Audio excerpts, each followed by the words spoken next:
I'd like to first say that you're not going to see glitz here, so please don't expect it. I'm not an entertainer nor an actor. I've created this video as a tool designed to educate people about a business concept that works, for people who are willing to put 100% of themselves into something. See, it takes 200% to be successful in business. 100% must come from you. 100% must come from the business vehicle that you've chosen. Business vehicle meaning how you earn your living, how you support your family. I've seen people who relentlessly pour 100% of themselves into a business vehicle, profession, or job, but that vehicle doesn't have the capability to give back 100%. The mechanics of wealth are just not there. But no one has ever fully explained to you why it doesn't work and why it's a waste of your valuable time if your goal is financial success. This video is for the person who is willing to put in their 100%. They're only lacking the right business vehicle, the explanation of why it's right, and the evidence that it does in fact work. Even though I say you must put in 100%, that doesn't mean that you have to work it full time. I didn't. That doesn't mean you have to sacrifice your family time, nor does it mean you have to have prior experience. I didn't. What you'll learn right here has allowed me to build a $25 million company. Now, a $25 million company has certainly been done before. However, this was done where no employees were required. No accounts receivable, no accounts payable, no overhead, and very little inventory. Recently, I said those words to a business owner who said back to me, "Sounds too good to be true." My response back to him was, "Is that a good enough reason to stop looking?" He paused for a couple of seconds and he said, "That wouldn't be very smart, would it?" What I suggest you do is not just watch this information, but study it. What I want to do first is create an equal playing field between people who know how to evaluate a business and those who don't. Because me explaining this business wouldn't be very effective until you understand how to place value to a business. The simplest thing for someone to do when they don't understand something is to go, it doesn't work. The way I'll accomplish this equal playing field is to give you 4 main principles to look for in a business. Number 1 is a huge expanding market. If you were the best vinyl record producer in the world, would it matter today? No. It doesn't matter how good you are in an industry that's eroding.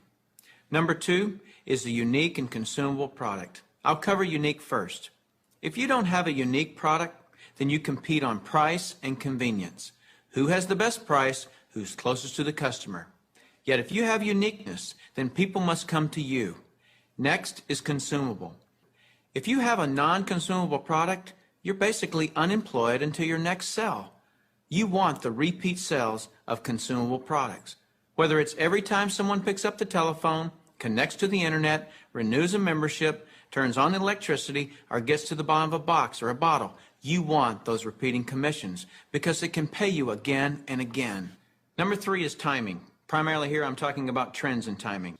During all cycles of the economy, there are people who are making money and losing money. The makers are the ones in front of large trends. The losers disregard trends. How do you get in front of large trends? You study what creates them. Without any hesitation, in today's society, it's the baby boom generation that creates the largest trends. The baby boomers are a group of babies born between 1946 and 1964. There were 76 million of them born in the United States, 1 billion of them worldwide. Why is this group so talked about? They're 1/3 of the U.S. population and control 65% of all the money. I've likened the magnitude of all those babies to a basketball moving through a garden hose. They reshape every industry they go through. See, if you can predict where this basketball is going down the garden hose, you possess the ability to make fortunes. I want to give you some historical examples of the obvious buying patterns of these boomers. It started with a company called Gerber back in 1940, who were barely known. But by 1955, just 10 years after the boomers were born, they had sold 1.8 billion jars of strained baby food.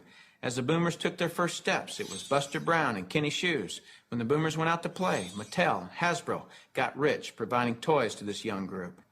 In 1957, we built more elementary schools in the U.S. in 1 year just to handle the overflow than we did in any 12-year period before or after. As the boomers went through their teens, Dairy Queen, McDonald's, Kentucky Fried Chicken became billion-dollar companies feeding the boomers. When the boomers moved through their 20s and 30s, which was in the mid-70s, what was the industry to be in? Real estate. Why? Because the boomers had heard from their parents one time too many, as long as you're living under my roof, you'll do as I say. So they wanted their own roof. which created a 15-year real estate boom. And people are still talking today about the great time frame to be in real estate. Then what happened to the real estate market in the late 80s? It began its decline. Why? The basketball had moved through the real estate industry. Another example of this is the U.S. stock market. Several years ago, I heard a stock market analyst speaking on the radio saying that he just couldn't believe the stock market had a 15-year rise. Notice the number 15 years keeps coming up. Anyone with a good understanding of the baby boomers could have seen this coming and profited from the recent stock market activity. Why does this 15-year number keep coming up? Because the baby boomers were born between 1946 and 1964.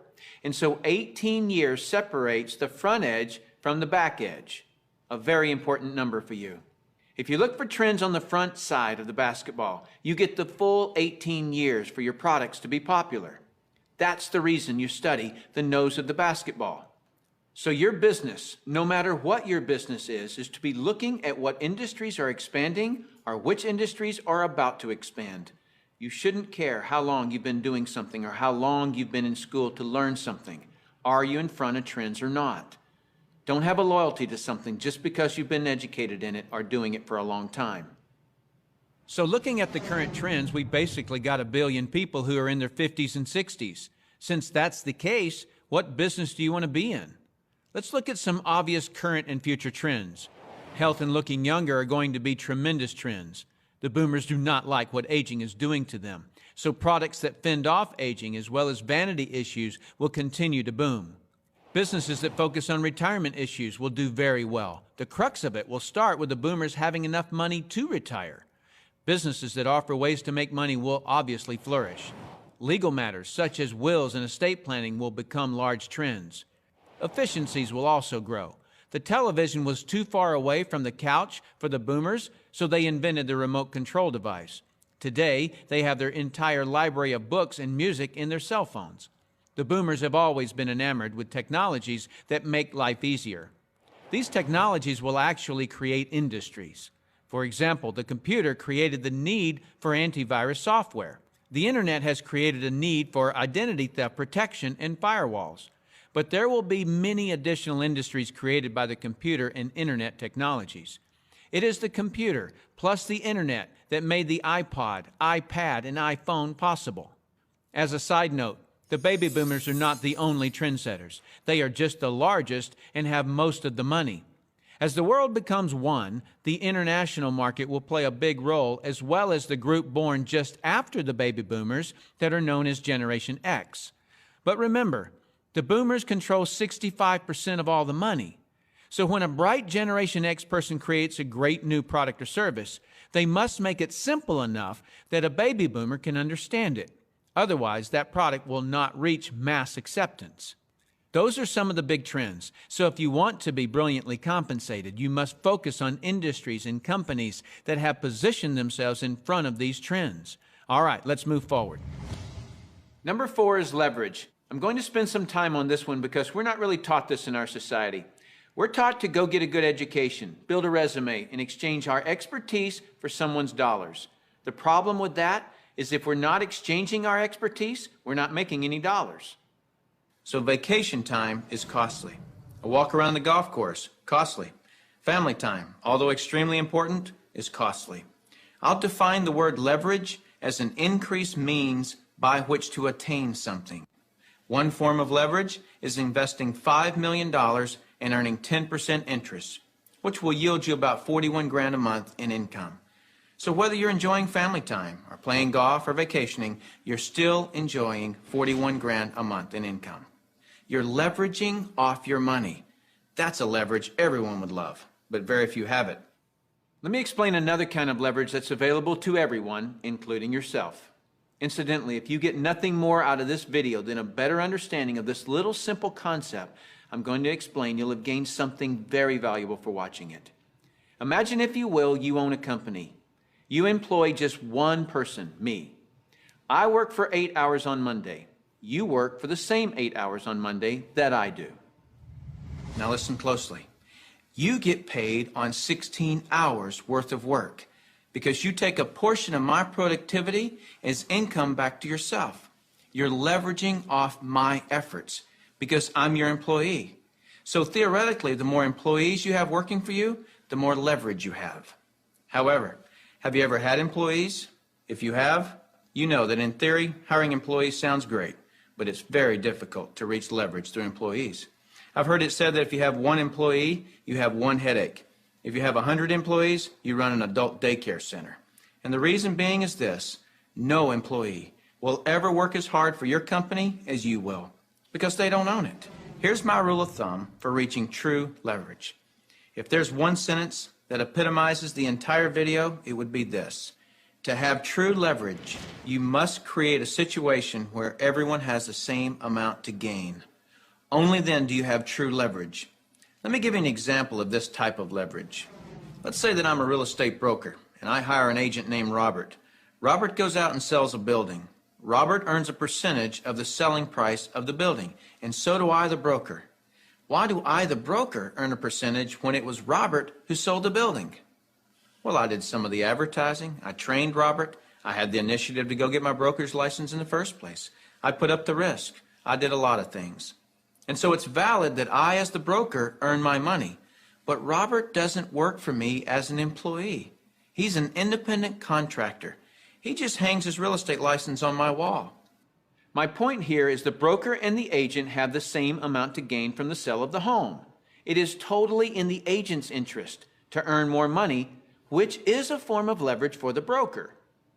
There is a flaw in this leverage situation that I've shown you, and it's this: the broker can have multiple agents, but the agents cannot. The broker has leverage, the agents don't. Until the agents do what most brokers dread. What happens when I, the broker, have been real effective at teaching Robert to be a good agent? What's Robert going to want to do in a couple of years? Be his own broker, right? Is this good for me, the broker? No, because as soon as he becomes a broker, two bad things happen to me. Number one, he breaks away from me and I lose him as an income source. And two, worse than that, he's now my competitor that I trained. He knows all my good stuff. By the way, this doesn't just happen in the real estate industry. It happens in practically every industry. Have you ever heard the expression, "I'm just going to work there for experience"? What does that mean? It means I'm going to strip them of their knowledge and then go do it myself. If you're a business owner, how many people have you trained who are no longer working for you? How many people have you trained to be your competitors? Well, this gets worse. Let's say that Robert is now a broker right down the street. What will he do now that he's a broker? He'll go out and hire his own agents. And let's say one of those agents is Linda. Linda also eventually wants to be a broker. So she becomes a competitor to me that I indirectly trained, as well as Robert, who I directly trained. And this continues on and on. I actually created a chain of competitors that I trained. What if we did a whole paradigm shift? Here's where this becomes brilliant. Let's say instead I'm going to empower Robert to become a broker. I want him to become a broker from day one. See, the only way that you or I can retain a leader is provide him or her with the same opportunity for growth that we have. Hence, an opportunity where everyone has the same amount to gain. So from day one, I'm going to encourage Robert to be a broker. And when he does, he doesn't break away from me and become my competitor. He shifts from agent to broker, which now allows him to sponsor his own agents. Now, to create an incentive for me, the broker, to always help Robert and his agents, I'm still going to earn a percentage of what he and his agents sell. And shouldn't I? I trained him. I put up the risk and all those reasons I mentioned earlier.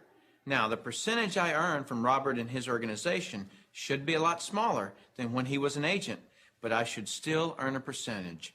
That's my incentive to keep working with them.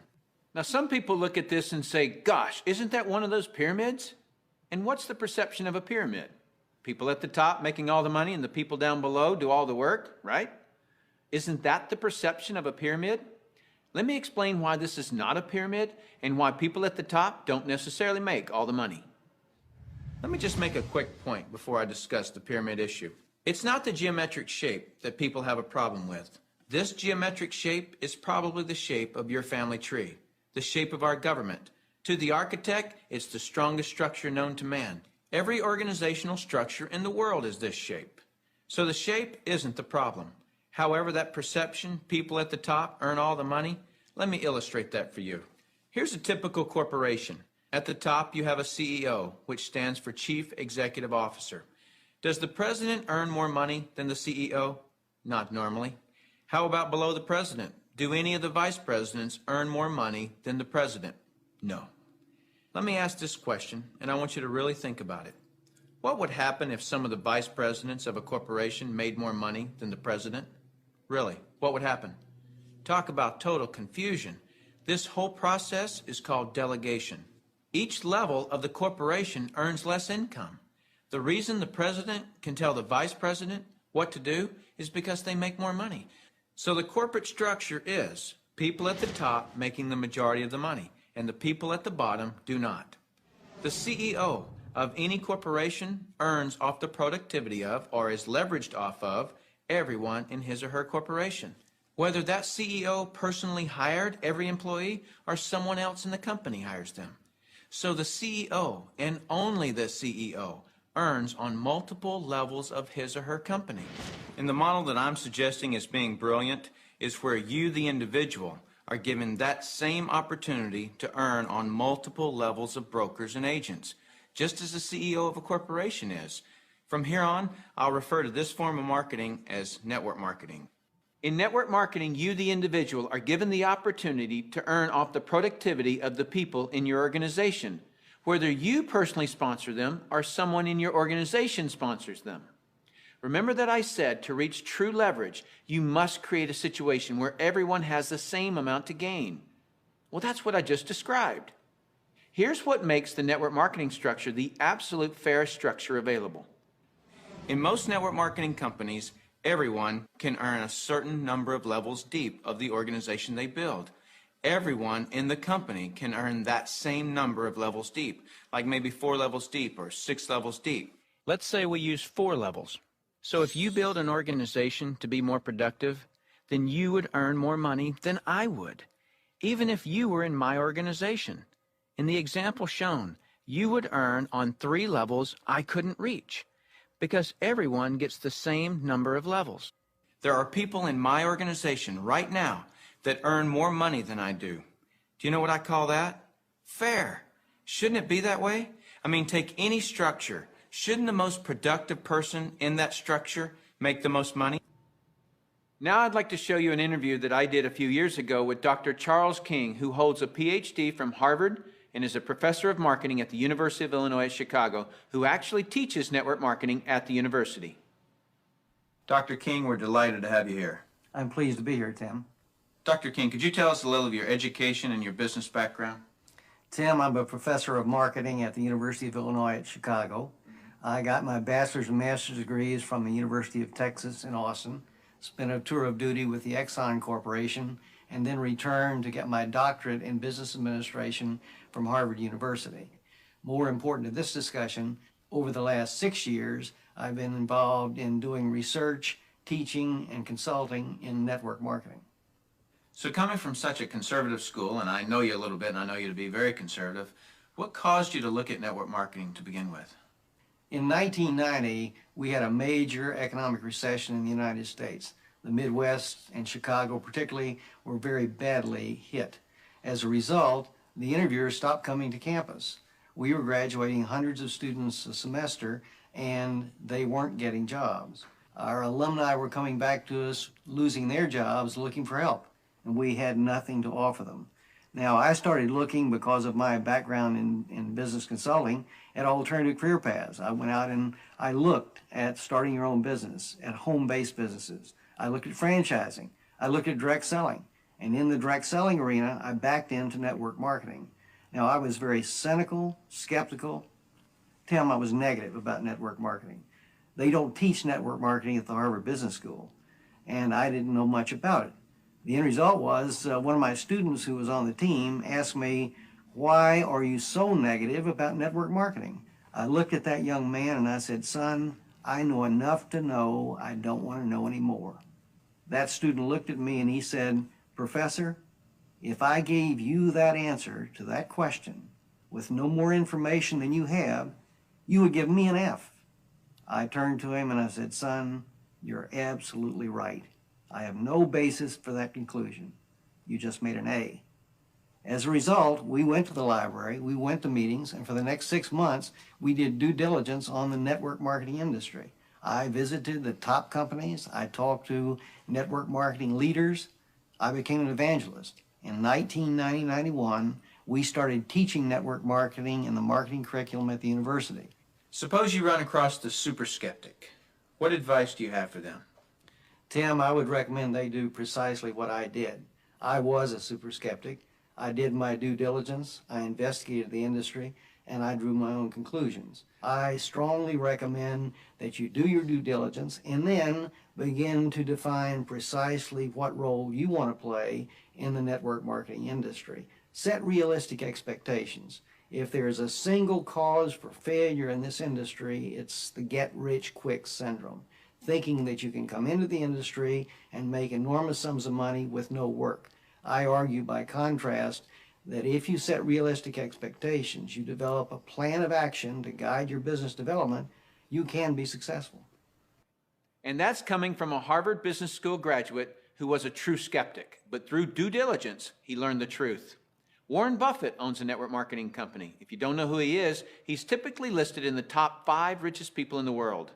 He created his wealth by investing in and buying the highest quality companies. Why do you think Microsoft or AT&T, Gillette, Colgate, Citibank, IBM, Toyota, Xerox, Texas Instruments, General Motors, General Electric, AOL, Oracle, Sun Microsystems, Coca-Cola, and many others distribute some or all of their products and services through network marketing? They use this method to distribute products because network marketing is a very efficient model to distribute products and services. These large corporations are firm testimony to the industry's success and credibility. This confirms what Professor King was saying about that the industry has come of age and is now a true profession. The reason so many people are coming into network marketing is because people want control of their life. They want a quality of life, and network marketing truly offers that. I hear people all the time complaining that they are too busy or don't have enough time. People act as though time owns them instead of them owning time. Have you ever noticed that there are people who, with 24 hours, earn $10,000 a year? And there are people in the same 24 hours who earn $10 million a year? Let me explain the difference. I've heard people say this phrase: "It's easier to just do it myself than try to get other people to do it." Whenever I hear that phrase, I know that person just nailed their feet to the floor. All they can do is expend their time, not invest their time. Here's a secret. Wealth is hidden from those who must do it all themselves. Wealth exposes itself to those patient enough to train others. When you understand the power of educating and empowering others so that you get more done, you're truly on your way to wealth. Now, with that understanding of the importance of training others so you get more done, look at network marketing, and you'll see why I call it brilliant compensation. In network marketing, what you teach and train others to do is duplicate what you do, which is to find and train others. This is actually multiplying you. That's why I say, next to your spiritual growth and your family, there is nothing in the world you can do that will reward you better than investing your time in network marketing. I'd like to cover one last thing in closing, which I feel is one of the most important points for you to fully understand the value of network marketing. Let me illustrate something to you that is so profound. What's the maximum number of hours you could work in a day? 24 hours, right? So if you didn't sleep all day, you could work 24 straight hours. What if you didn't sleep for a whole year? You could actually work 8,760 hours in 1 year.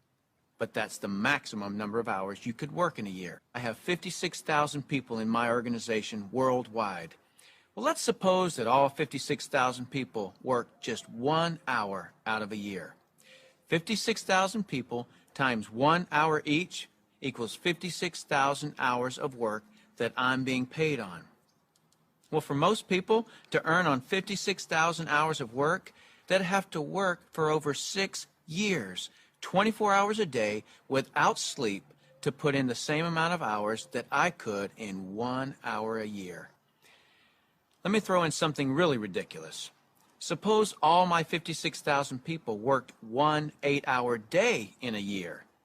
56,000 people times 8 hours is 448,000 hours I'm being paid on. Well, it would take most people working over 51 years, 24 hours a day, to do what I could do in 8 hours a year. 8 hours in 1 year versus 51 years working 24 hours a day? Doesn't seem fair, does it? It's definitely not fair.